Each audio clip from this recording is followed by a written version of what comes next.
ఇప్పుడు క్యాన్సర్తో ఆ చివరి స్టేజ్లో పోరాటం చేస్తూ ఉంటే నేను ఆమెకి ఫోన్లో ఒకటే మాట చెప్పా, అత్తయ్య తెలుసో తెలియకో తప్పు చేశాను అని నువ్వు ఒప్పుకో.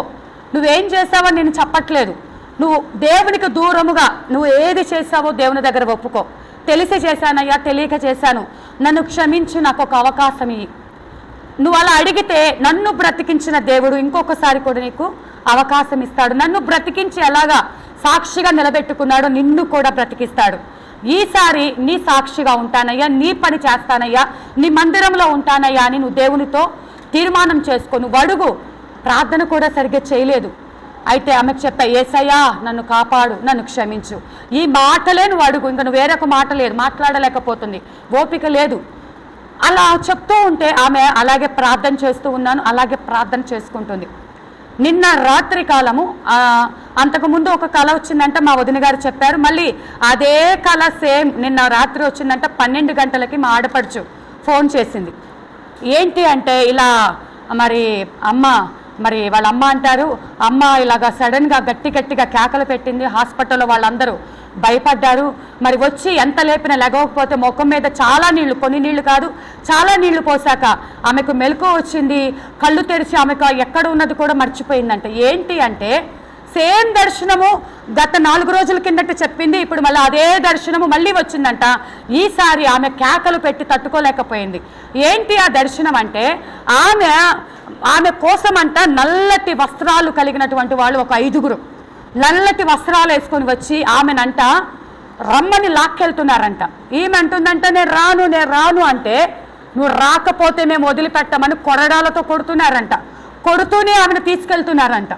తీసుకెళ్తూ ఉంటే ఆమెకు ఆ దర్శనంలో వచ్చింది. ఆమె వెళ్తుంటే అటుపక్కన ఇటుపక్కన అంట మరి కేకలు పెట్టేవాళ్ళు, పెద్ద పెద్ద మంటలు కనిపిస్తున్నాయంట, ఆర్తనాదాలు వినిపిస్తున్నాయంట.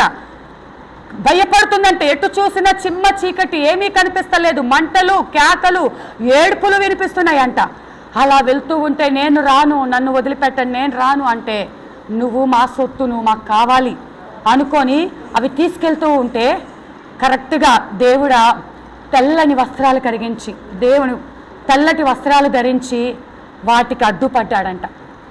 అడ్డుపడి ఆ యొక్క 5గురితో పోరాటము చేసి, ఈ కుమార్తె నా బిడ్డ, ఈ నా సొంతము అని ఆమెను ఆకాశము నుండి, ఆమె వెళ్ళిన ఆ స్థలము నుండి భూమి మీదకు తోసేశాడంట.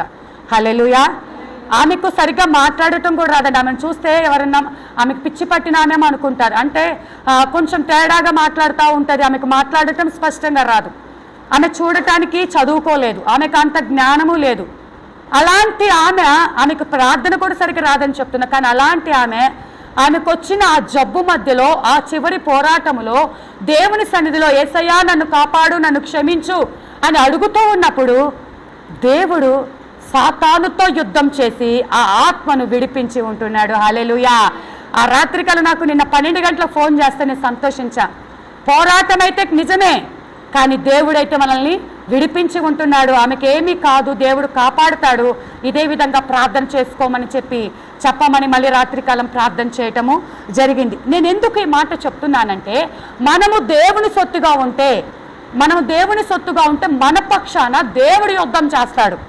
యాకోబు మగసిరితనము కలిగి దేవుని దూతతో మరి ఏమన్నక్కడ రాయబడి ఉందండి, అతడు దూతతో పోరాడి జయముందెను, అతడు కన్నీరు విడిచి అతని బతిమలాడెను.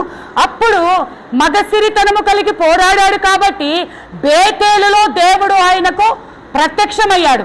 ఇప్పుడు మనకు మగసిరితనం అంటే ఏంటి అంటే, నువ్వు దేవునితో పోరాటం చేయటం, దేవుని సన్నిధిలో కన్నీరు కార్చటం, దేవుని సన్నిధిలో కన్నీరు కార్చడానికి నువ్వు స్థలం వెతుక్కోవటం. యేసేపు ఎలాగైతే బెన్యామీనును చూసి వేడవటానికి స్థలం వెతుక్కున్నాడంట. ఆ ప్రేమ చేత నువ్వు దేవుడి మీద ఉన్న ప్రేమతో నువ్వు కన్నీటితో ఆ స్థలాన్ని వెతుకుతూ దేవుని సన్నిధికి నీ వచ్చినట్లయితే దేవుడు నీకు ప్రత్యక్షం అవుతాడు. హల్లెలూయా.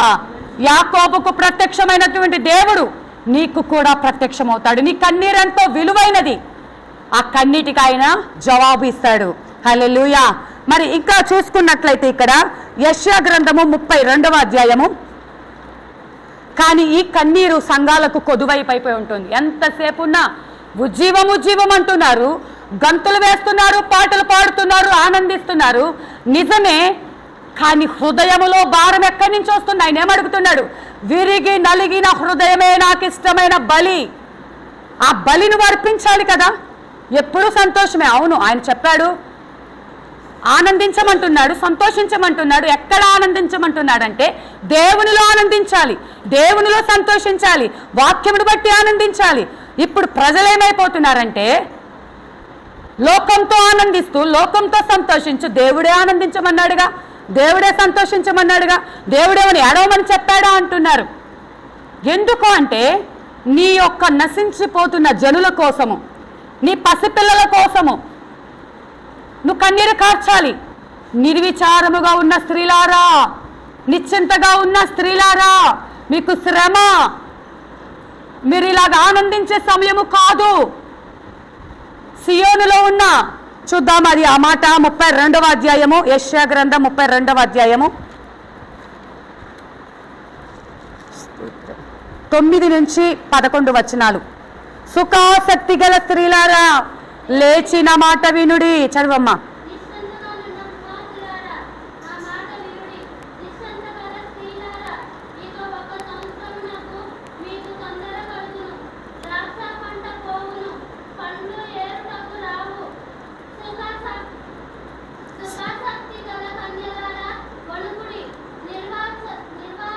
నిర్విచారిణులారా తొందరపడుడి.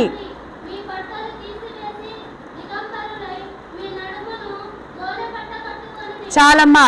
ఇప్పుడు స్త్రీ అనగా సంఘము, స్త్రీ అనగా సంఘము, ఆయన రక్తంతో కడగబడిన వధువు సంఘము.